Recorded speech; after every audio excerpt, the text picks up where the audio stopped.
Get it so good soul. Come on, everybody. I know we can do better than that. Give them a round of applause.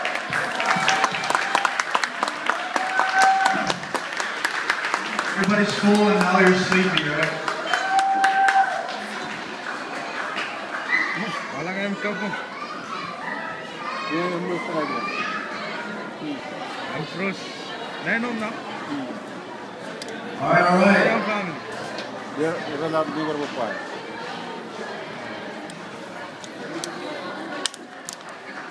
Now before the final, What's this?